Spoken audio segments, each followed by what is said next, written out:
can you have so many best friends? This is a good question. How can you have so many people that feel that you're mamish close to them?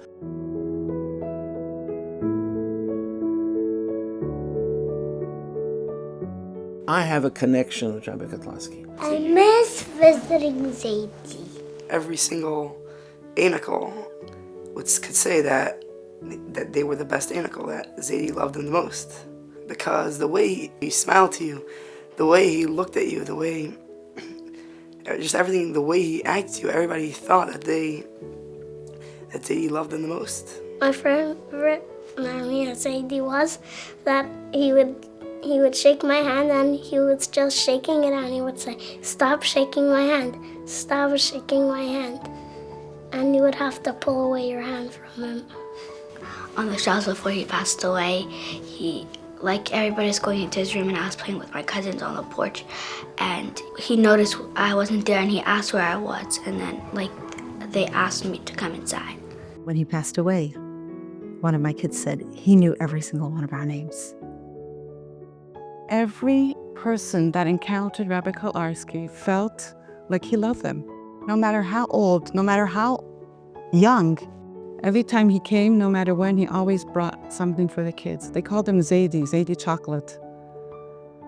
I remember when our son, we have a little Chabad school, and he came late to school and he was a little bit scared. And Rabbi Kotlarsky was there, we had a kinus. And can you imagine a kid coming late? And who's in the school? Rabbi Kotlarsky. And Rabbi Kotlarsky made him feel so good. It was like a treat. And he came late and he got to meet Rabbi Kotlarsky. Before my wedding, Moshe came over to me a couple of days before. He says, "The night before your chasna, I want you to come to my house and I'm going to make you a supper. I'm going to make you a meal because you have to have strength the next day." And I thought he's kidding. It's very sweet. You know, he's being friendly like a nice new uncle, my wife's uncle. Anyway, sure enough, he reminded me about it. And Matzah Shabbos, before the wedding, night before, I came over. He made me a full-on steak meal. He sat with me, made sure I ate. תמיד כשהיה מגיע שליח לקרונייטס, הוא היה נותן תחושה טובה. הגסט אין שטוט, אני זוכר שהוא היה אומר, הגיע יהודי, שליח של הרבי, הגיע לעיר. One of the special things about Rabbi Kotlarsky, he loved to share good news. While we were discussing with him about our Chabad house, so he was instrumental in getting a large grant from the Rohr family, and he called me to tell me the good news, and I could hear right away in his voice, he was so happy to share good news. He tells me, "Eli, I want to share with you that for your mitzvah Hashem, for your building, you're going to receive," and he told me the number, which was like maybe 5% of what it really was.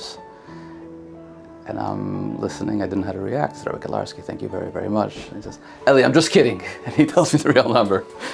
היה פעם, לפני איזה 15 שנה, שהיינו בארץ בקיץ, וישבנו באיזה מסעדה, ובדיוק לבן שלי, אחד הילדים היה יום הולדת, זה היה למד אוב, וחגגנו לו, הביאו עוגה, ואכלנו כל בני המשפחה, וכשהגיע הזמן לשלם, ביקשנו חשבון.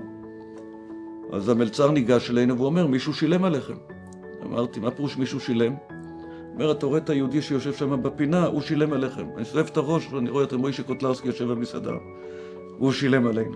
And I remember once in the sukkah, they had like 70 guests. One of the guests says, "This is my place." He's from Israel. He says, "This is my place." So my father-in-law just moved over to the next seat.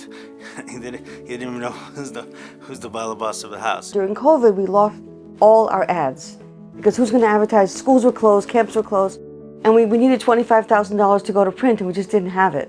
I called Moshe, and I said, "Moshe, I don't know why I'm calling you. This makes no sense. You have nothing to do with this women's magazine. You owe me nothing. Just that all my life, whenever my father had a problem that he couldn't solve, I saw him call you." That day, he brought the check for the remaining $5,000. That day. He knew, he cared, and he helped. And while we all have people that know but don't necessarily care, or people that want to help but don't necessarily know, Rabbi Kotlarsky knew what was going on, he cared what was going on, and he actually helped. So just before Pesach, I called him up because we brought another shliach a few months ago, and since Rabbi Kotlarsky is my head shliach, I had to consult with him. I needed his blessing. He called me up. It was the middle of the night in Taiwan, and I told him, what I need from him. Then he said, "Don't you need money for Pesach?" And I said, I wasn't planning on asking. He said, send an email and ask for money for Pesach. I didn't even ask for it. כל פעם שהוא היה רואה אותי, היה מוציא $200-300 מהכיס, הוא אמר לי, פיני, תיקח, תקנה שוקולדים, תקנה ממתקים לילדים. The first time I came to Moshe and Rivka's home, it was on a Shabbos. And I say I walked into that house and I never left. Every time Moshe would see my husband, he would always say, how is Simcha? Like, always that personal care. כשבני נפטר, הרב קוטלרסקי נכנס עוד יותר לתמונה. דאג באופן אישי שאני לא ארגיש לבד. היה מתקשר כל יום שישי לאחל שבת שלום. גם בתקופה האחרונה, כשהוא כבר עבר טיפולים בימי שישי, הוא היה מתקשר ביום חמישי. לפני כל חנוכה הוא היה מתקשר, מתעניין במצב של הילדים, שולח להם בעצמו דמי חנוכה. היה לו מאוד חשוב הקשר האישי איתי, עם הילדים, ולתת את החיבוק החם הזה שהוא כל כך רצה לתת לנו. General rule, you see that when someone was missing, he would ask their neighbor, or he would ask a father if his son was missing, where his kid was. I remember once when I went to the Shabbos meal by him, and when I wanted to say my Torah, he called me up and he said, there's a world-renowned speaker at our Shabbos table all the way from Carroll Street, and he called my name up, the Rabbi Moshe Kotlarsky. And throughout Shiva, we heard from countless of people. I'm talking about thousands of people, literally, the same exact story. He personally cared about me. Yeah, he met me on the street. He heard that I was going on a shidduch date. He gave me $50. He didn't even know me. Gave me $50. I was never at a levaya like this. At the levaya, I was going from person to person. Every woman there was crying and saying, "Thank you, Moshe." Everybody had a story like mine, or other stories where, oh, I was in this kind of tsaros and that kind of tsaros, and my son, my husband, and Moshe stepped in. One by one, thousands of people that he stepped in and helped them with their little problem. I never saw a levaya like that. Whenever we would stop by his house, he would always come out of his room to say hi, even when he was really busy.